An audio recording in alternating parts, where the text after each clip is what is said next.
देखो आगे conceptual topic की बात की जाए तो आपका मैक्सिमम टॉपिक हो गया इस चैप्टर में। 2 ही 3 टॉपिक है जो रह गया है। एक है स्फेरिकल कैपेसिटर का, आपको कैपेसिटेंस निकालना है, गोलाकार संधारित्र की धारिता। बहुत छोटा सा डेरिवेशन है, काफ़ी छोटा। इसके बाद आपके पास एक ही चीज़ रह जाएगा, वो है संधारित्रों का संयोजन। जैसे क्लास 10th में आपने श्रेणी क्रम और समांतर क्रम में प्रतिरोध को जोड़ा था, वैसे यहाँ पर हम श्रेणी क्रम और समांतर क्रम में संधारित्र को जोड़ेंगे आपस में। ओके, उसका डेरिवेशन देख लेंगे। और आई थिंक वो तीनों ही चीज़ें, गोलाकार संधारित्र की धारिता, श्रेणी क्रम और समांतर क्रम में प्रतिरोधों को जोड़ना, ये तीनों ही चीज़ें एक ही लेक्चर में कंप्लीट हो सकता है, क्योंकि बहुत छोटा छोटा टॉपिक है, 15-15 मिनट के टॉपिक है, छोटे छोटे टॉपिक हैं। इसको आज ही कंप्लीट कर लेते हैं। उसके बाद न्यूमेरिकल रह जाएंगे, न्यूमेरिकल करेंगे इस चैप्टर का। और उसके बाद हमारा इलेक्ट्रोस्टैटिक्स एक तरीके से पूरी तरह से खत्म, पूरा यूनिट खत्म हो जाएगा। और देन आपका स्टार्ट होगा करंट इलेक्ट्रिसिटी, जो कि जो नया यूनिट है वो क्लास 10th के विद्युत धारा वाले चैप्टर से रिलेटेड है। आपने करंट इलेक्ट्रिसिटी का जो स्टार्टिंग का चैप्टर है वो सेम टू सेम आपने क्लास 10th में भी पढ़ा होगा। समांतर क्रम, श्रेणी क्रम, प्रतिरोध, ओम का नियम, वो सब उसमें रिपीट होगा अगले चैप्टर में। तो इसको देख लें, गोलाकार संधारित्र की धारिता। ठीक है, प्ले है ये। ओके, आपके पास संधारित्र के लिए मैंने इससे पहले भी बताया है कितने प्लेट की होनी जरूरी है, 2 प्लेट की। और दोनों कैसे होना चाहिए, समानांतर होना चाहिए। यहाँ पर जो प्लेट है ये एक्चुअल में प्लेट किस फॉर्म में, गोले की फॉर्म में, स्फेरिकल फॉर्म में है। और ये एक ऐसा गोला है जो एक अंदर छोटा गोला है और उसके बाहर फिर क्या है, बड़ा गोला है।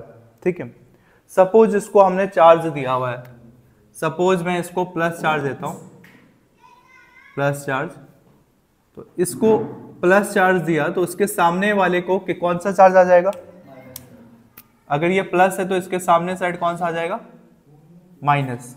और फिर विद्युत धारा स्थापित हो जाएगी प्लस से माइनस की तरफ।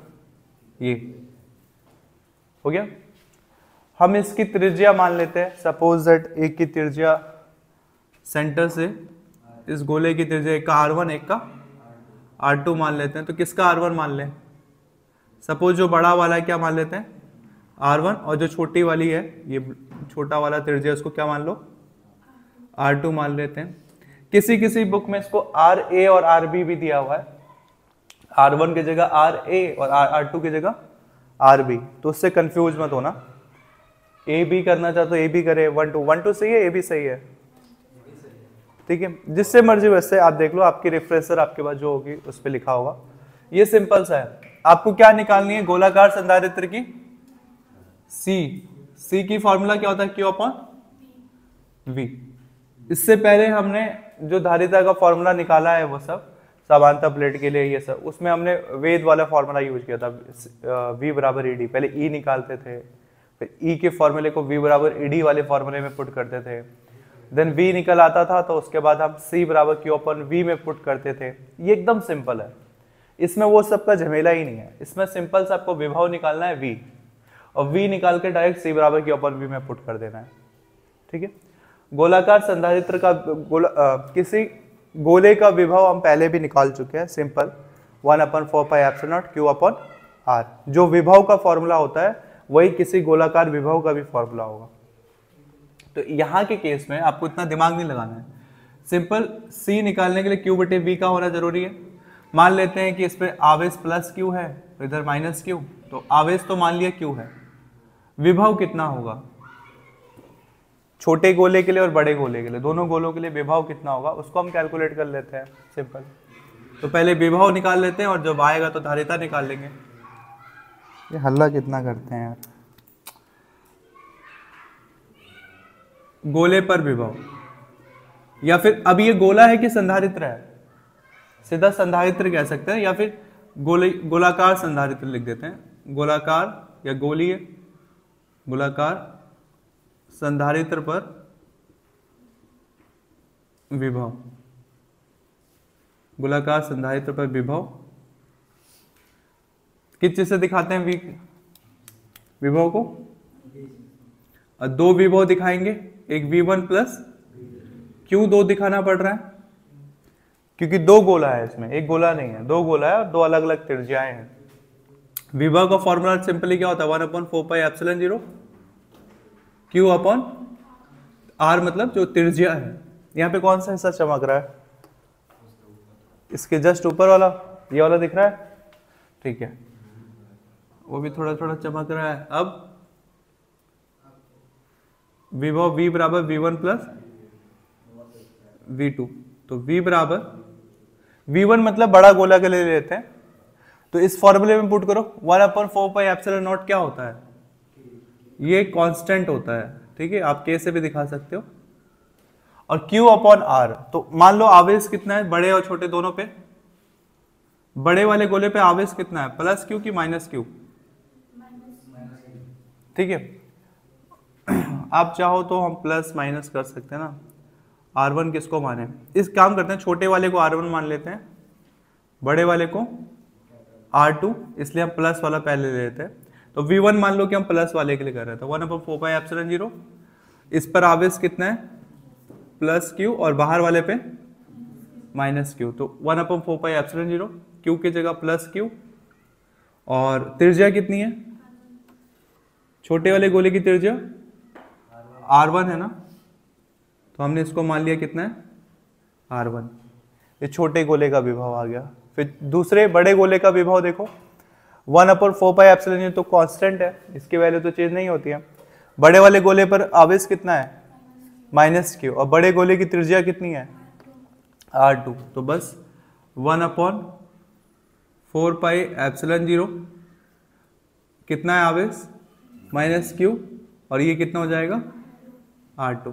ये माइनस को बाहर ला सकता हूं मैं, यहाँ पे इसको हटा दो यहाँ से, ये आ गया हमारा, कुछ कॉमन है दोनों में, पहली यूनिट और दूसरी क्वांटिटी में कुछ कॉमन, ऊपर Q भी तो कॉमन है, तो Q को बाहर ले लोगे तो Q बटे 4π, अंदर क्या बच गया -1/R2। चाहो तो इतना छोड़ो और चाहो तो इससे भी कैलकुलेट कर लो, एक लाइन और लेकर के, Q/4πε0,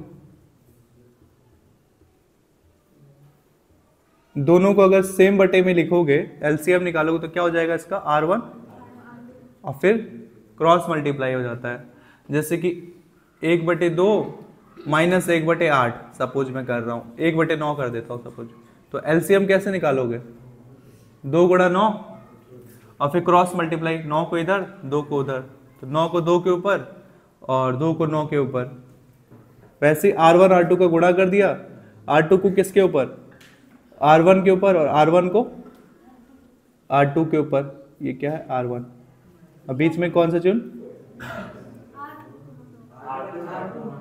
R1, ठीक है। मैं चेक कर रहा था तुम्हारा ध्यान है कि नहीं है, सबका ध्यान है, तो V आ गया, V आ गया हमारा। अब सिंपल V की वैल्यू आ गई तो आप किस पे डाल सकते हैं, C बराबर Q अपॉन V, इसीलिए छोटा सा डेरिवेशन है, इसलिए बोल रहा हूँ एक दिन में 3 डेरिवेशन हो सकते हैं। जो आज नहीं आया उसे लगेगा अरे यार चीटिंग हो गई मेरे साथ, आज मैं आई नहीं, अब एक दिन में 3 करवा दिया।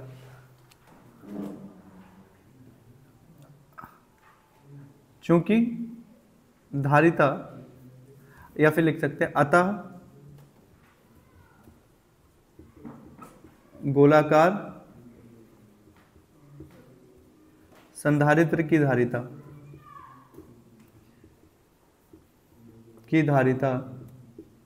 कितनी होती है, C बराबर Q अपॉन, इस मार्कर को यूज करने में डर ही लग रहा है, इसमें इतना इंक भरा है ना, हो सकता है अभी मैंने भरा है और सुबह उन्होंने भर दिया होगा, तो टपक रहा है और गलती से वाइट साइड पे गिर गया ना। C बराबर Q अपॉन B, तो Q और V की वैल्यू कितनी है, देखो पूरा वैल्यू कितना है, V की वैल्यू Q अपॉन 4πε0, हटा ही दो ये ब्रैकेट, और क्या है फिर R2 minus upon R1 R2, कुछ कैंसिल हो रहा है, ये Q से ये Q कट गया तो क्या बच गया 1 अपॉन, ये Q की जगह 1 और इसकी जगह भी 1, और फिर मैंने लास्ट में क्या बताया, जो टर्म सबसे नीचे हो बटे के भी बटे में हो वो कहां चला जाता है, डायरेक्ट ऊपर चला जाता है। तो ऊपर Q से Q अगर कैंसिल हो गया है तो ये तो बचा नहीं है, 1 बच गया। तो सबसे नीचे कौन है, 4 पाई एप्सिलॉन नॉट, ये क्या बचा है R1, और नीचे क्या बच गया, ये Q से Q तो कैंसिल हो गया, नीचे सिर्फ क्या बच गया R2 माइनस R1। ठीक है, ये सिंपल सा आपका आंसर आ गया। आपको किसी किसी बुक में ये R1 के जगह RA दिखेगा और R2 के जगह RB दिखेगा, तो ये 4 pi epsilon 0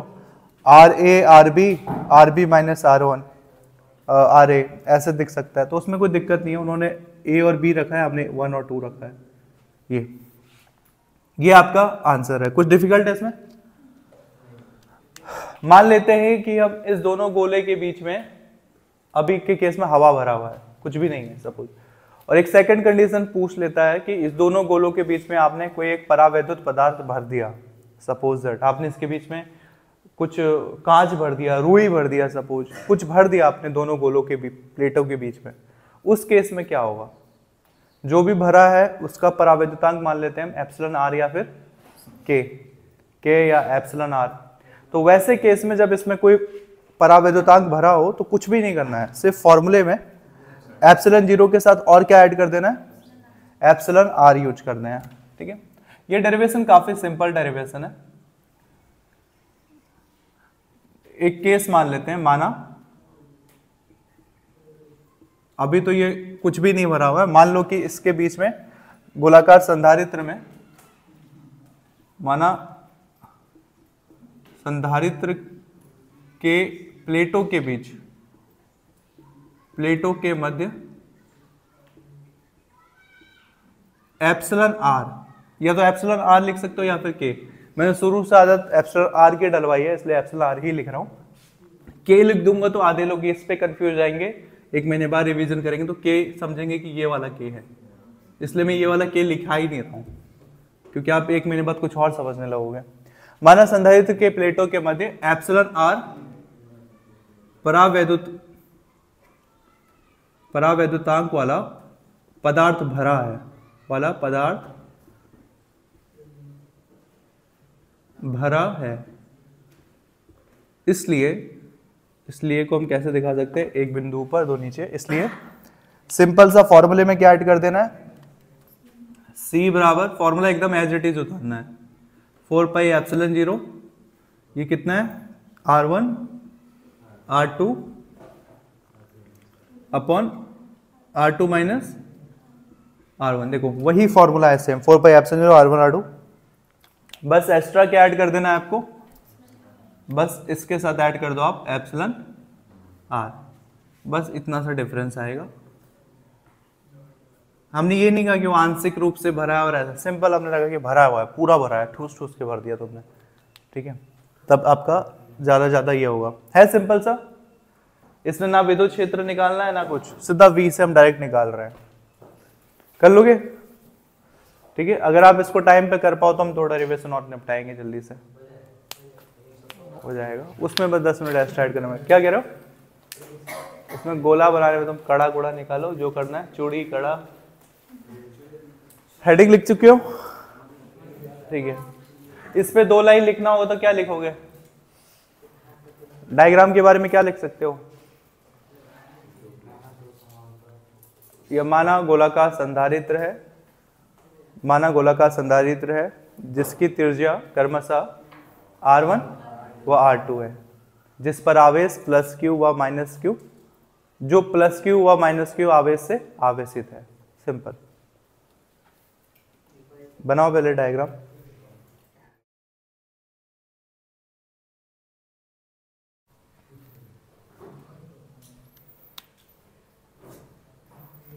combinations of capacitor लिख दिया हेडिंग, संधारित्रों के संयोजन। वही जैसे बता रहा था मैं, 10th पे आपने श्रेणीक्रम और समांतरक्रम पढ़ा है, सेम ऐसे यहाँ पे भी श्रेणीक्रम समांतरक्रम है। काफी छोटा, इंपॉर्टेंट और आसान डेरिवेशन है। ठीक। ठीक है, फिजिक्स में अक्सर चीज़ें जो रिपीट हो रही हैं वो आसानी होती हैं, स्पेशली आपके स्टेट बोर्ड और यूपी बोर्ड में। तो कितने टाइप के संयोजन होते हैं संधारित्रों में? एक समांतर क्रम और एक श्रेणी क्रम संयोजन, सीरीज कॉम्बिनेशन कहते हैं, और इसको क्या कहते हैं? समांतर क्रम संयोजन, पैरेलल कॉम्बिनेशन। ठीक है, तो दो कॉम्बिनेशन होती है आपके पास, एक होती है सीरीज कॉम्बिनेशन, एक होता है आपके पास पैरेलल कॉम्बिनेशन। यस पार्स भी कहते हैं, कॉम्बिनेशन। ओके, हिंदी में चाहे कुछ भी मिले, इंग्लिश में आपको यही मिलेगा, सीरीज और पैरेलल। ओके, कैसे होता है ये सब 10th में तो पढ़ा ही हुआ है, डायग्राम बना देता हूं दोनों का, आपको डेरिवेशन देखना है बस ध्यान से। सीरीज में क्या होता है? पहली बात तो संधारित्र कैसे होते हैं? ऐसे ऐसे दो प्लेटें होंगी, एक और दोनों की लंबाई क्या होगी? सेम, बड़ा छोटा नहीं होगा, दोनों एकदम सेम होंगे। ये ऐसे आपके संधारित्र लगी हुई है, तो तीनों को क्या कर देना है हमें? आपस में जोड़ देना है।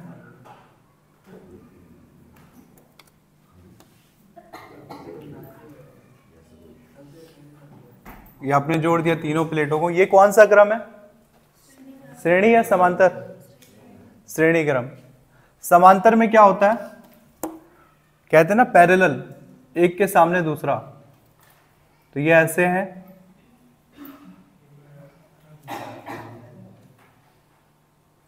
ये ऐसे,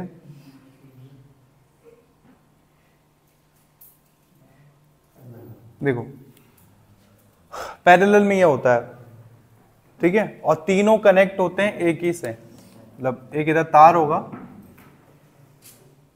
और तीनों इसी से कनेक्ट हो जाएंगे, ये ऐसे, ये ऐसे और ये ऐसे। ठीक है,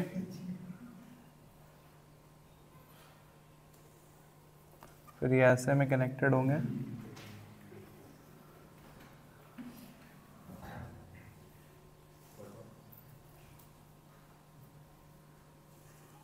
इस टाइप का कुछ डायग्राम देखा है आपने इससे पहले बचपन में? 10th क्लास बचपन ही है आपके लिए, देखा हुआ है? 10th में नहीं देखा? 9th में देखा था? अभी देख लिया? उससे पहले नहीं देखा था? ऐसा नहीं देखा था, कुछ अलग था? कैसा? अच्छा हाँ, उसमें क्या जोड़ते थे? ये प्रतिरोध जुड़ा हुआ रहता था, और इस बार क्या जुड़ा है प्रतिरोध की जगह पे? संधारित्र जुड़ा हुआ है। ठीक है, ओके। घरों में कौन सी सप्लाई दी जाती है? पैरेलल कॉम्बिनेशन की सप्लाई। वो इसलिए क्योंकि इसका वोल्टेज नहीं घटता है, हमेशा पैरेलल कॉम्बिनेशन में याद रखना, इसका जो वोल्टेज होगा हमेशा सेम बना रहेगा। सीरीज में क्या होता है?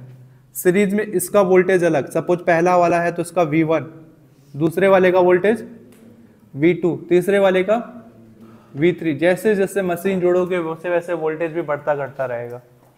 लेकिन इसकी अच्छी बात यह है, इसको मान लो एक पॉइंट ये है, एक पॉइंट ये है, तो इसकी अच्छी बात यह कि इसका टोटल वोल्टेज हमेशा क्या रहता है? सेम ही बना हुआ रहता है। आप कितनी ही मशीन जोड़ो वो सेम वोल्टेज बना हुआ है आपका, इसमें कोई दिक्कत नहीं है। तो ये जोड़ा जाता है घर में, पैरेलल कॉम्बिनेशन। ठीक है, तो 10th तक की गलती माफ होती है, लेकिन 12th में जब आपने स्पेशली सीनियर लेवल पे आके पढ़ रहे हो तो याद रखना, घरों में कैसे क्रम में जोड़ा जाता है? समांतर क्रम में जोड़ा जाता है। श्रेणी में जोड़ोगे तो एक मशीन बंद करोगे सारी मशीन बंद हो जाएगी, एक बल्ब।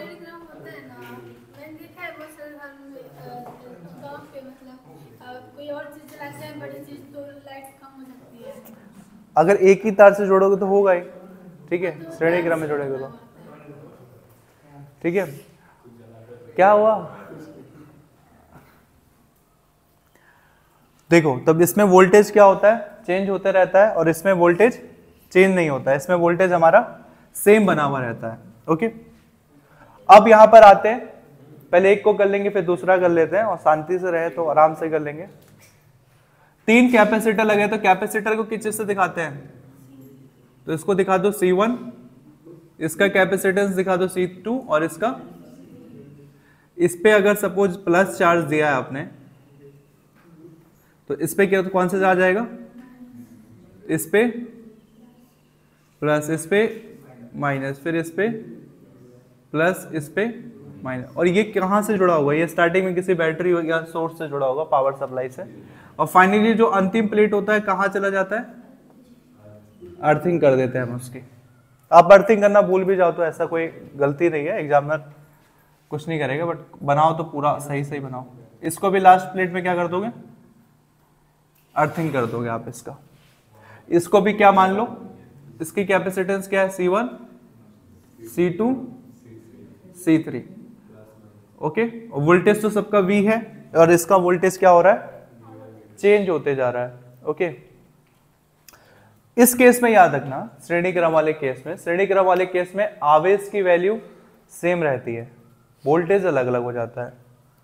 इसमें आवेश, अगर इसमें Q है तो इसमें भी Q होगा और इसमें भी Q होगा, लेकिन उस केस में इसमें देखो आवेश सेम है लेकिन वोल्टेज चेंज हो रहा है, इसमें वोल्टेज सेम है लेकिन आवेश चेंज होगा। इसका आवेश कितना है? Q1 है, इसका आवेश, और इसका आवेश Q3। चाहो तो प्लस माइनस दिखाना तो इसमें भी दिखा दो, नहीं भी दिखाओगे तो चलेगा, ऐसे कोई जरूरी नहीं है, बट दिखा दो अगर दिखाना है तो। Plus plus plus, minus minus minus, plus plus plus, सारे प्लस वालों को एक साथ जोड़ा है और माइनस वाले को एक साथ जोड़ा हुआ है। ये आपका पैरेलल कॉम्बिनेशन है। डायग्राम समझ गया? ठीक है, इसमें Q आपका सेम होगा और उसमें आपका Q डिफरेंट होगा। वो सेम और डिफरेंट से ही आपको अंदाजा लगेगा कि डेरिवेशन कैसे होने वाला है आगे। ओके, जो चीज की वैल्यू, बस दोनों में ये याद रखना हिंट के तौर पे, कि जिस चीज की वैल्यू चेंज होगी उसी चीज को लेकर के आपको डिराइव करना है। इसमें किसकी वैल्यू चेंज हो रही है? V की, V1, V2, V3, तो इसको आपको V का फॉर्मूला लिख के डिराइव करना है। और इसमें किसकी वैल्यू चेंज हो रही है? Q की, तो आपको Q का फॉर्मूला लेके डिराइव करना है। एक तरीके से ये हिंट होता है, मैं आपको एक हिंट दे रहा हूं कि इस तरह से आप इसे सॉल्व कर सकते हो। फॉर्मूला वही घिसा पिटा यूज करना है। पूरे चैप्टर में सबसे ज्यादा कौन सा फॉर्मूला यूज हुआ? C बराबर Q बटे V। तो मैंने इसमें क्या कहा है? किसकी वैल्यू चेंज हो रही है? V की, तो आपको V का फॉर्मूला लेना है। तो हम V लिख सकते हैं, संधारित्र का कुल विभव, या फिर श्रेणी क्रम में संधारित्र का कुल विभव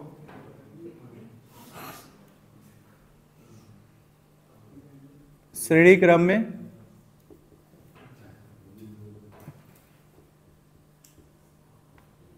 संधारित्र का कुल विभव, मान लो कितना है? V है, तो V बराबर कितना हो जाएगा? V1 प्लस V2 प्लस, बहुत सिंपल है डेरिवेशन, यही फॉर्मूला यूज करना है। तो C बराबर Q बटे V है, तो V का फॉर्मूला क्या निकलेगा? V बराबर, V को ऊपर ले जाओ, C को नीचे ले जाओ, तो Q अपॉन C हो जाएगा।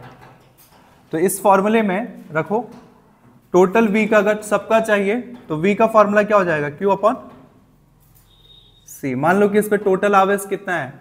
Q है, तो Q अपॉन C। V1 की वैल्यू कितनी हो जाएगी? V1 पर, इस V1 पर आवेश कितना है और संधारित्र कितनी है? धारिता, तो Q अपॉन 2 पे देखो, ये तो Q ही बना हुआ है लेकिन धारिता कितनी हो जा रही है? 3 पे देखो, C3। कुछ कॉमन है सब में, ये Q बटे C और ये भी क्या है? आगे Q कॉमन निकाल लो, तो ये कितना बच गया? 1 upon C1, 1 upon C2, 1 upon, कुछ कटेगा? इधर भी Q, लेफ्ट हैंड साइड और राइट हैंड साइड भी Q से Q कट गया अगर, तो बचा क्या? 1 अपॉन C बराबर 1 upon C1, 1 upon C2 plus 1/C3। ये फॉर्मूला आपको याद रखना है। कुछ ऐसे ही पढ़ते थे 10th में, बस C की जगह R, बट श्रेणी क्रम में उल्टा हो जाता था, R बराबर R1 plus R2 plus R3, but इसमें ऐसा है। देखो ये डेरिवेशन हो भी गया, इतना ही है ये डेरिवेशन। मैंने हिंट पहले ही कर दिया कि आपको किसको टारगेट करना है, जो चीज चेंज हो रहा है। इसमें वोल्टेज चेंज हुआ था, इसमें क्या चेंज हो रहा है, क्यू चेंज हो रहा है। तो क्यू चेंज होगा तो आप क्या निकालोगे, श्रेणी क्रम में संधारित्र पर आवेश, क्यू मतलब आवेश, तो आप निकाल लो। सुनो नहीं, भगा के आना जरा उसको।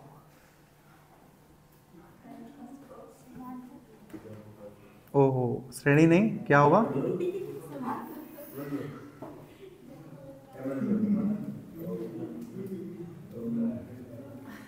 समांतर क्रम में पर कुल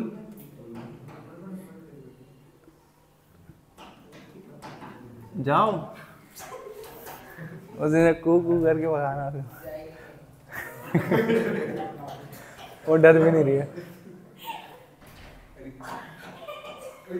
पहले वो ना डर गई थी, वो ये सोच के कोई आ रहा है, फिर उसने देखा कौन आ रहा है, इससे कौन डरेगा, वापस आ गया वो।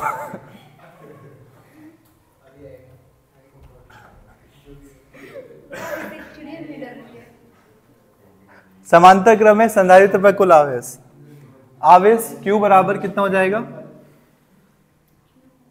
Q1 minus Q1 plus Q2 plus Q3। अच्छा, इस फॉर्मूले में V तो निकाल लिया, इस फॉर्मूले से Q निकालो। V को भाग में है, V तो गुणा में ले जाना पड़ेगा, तो Q बराबर कितना हो जाएगा, C, ये हो जाएगा। तो यहाँ पे टोटल Q है, ये तो टोटल धारिता मान लो कितनी है, C, और टोटल वोल्टेज कितना है, तो Q बराबर C भी, ये हो गया।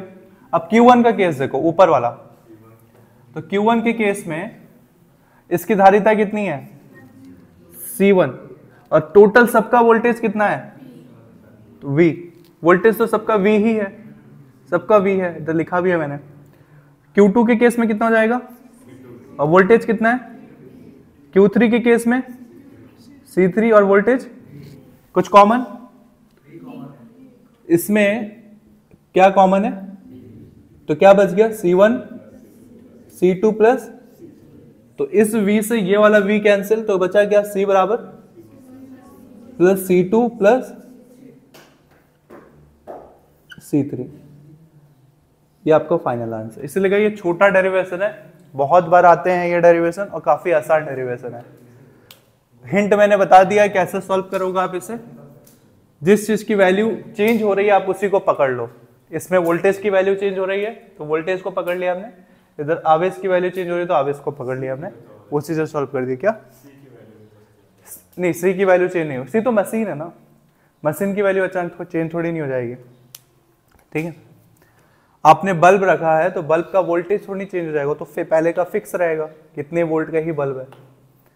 आप बल्ब हटा करके दूसरा बल्ब लगाओगे तब वो चेंज होगा। तो ये आपका कंप्लीट डेरिवेशन हो गया। तो संधारित्रों के संयोजन में आप इसमें ज्यादा कुछ लिखना भी नहीं है, क्या लिख सकते हो इसमें, बस एक लाइन ऐड कर लेना कि श्रेणी क्रम संयोजन में संधारित्रों का विभव यदि क्रमशः C1, या फिर लिखना है श्रेणी क्रम संयोजन में C1, C2 व C3 संधारित्र का विभव यदि क्रमशः V1, V2 व V3 हो जाए तो श्रेणी क्रम में संधारित्र का कुल विभव। फिर ऐसे इसके लिए क्या चेंज हो रहा है, आवेश। तो आपको लिखना है यदि समांतर क्रम संयोजन में संधारित्र C1, C2 व C3 का आवेश, C3 पर आवेश क्रमशः Q1, Q2 व Q3 हो जाए तो समांतर क्रम में संधारित्र पर कुल आवेश। ऐसे स्टार्ट करके लिखना है। ओके, लिखें।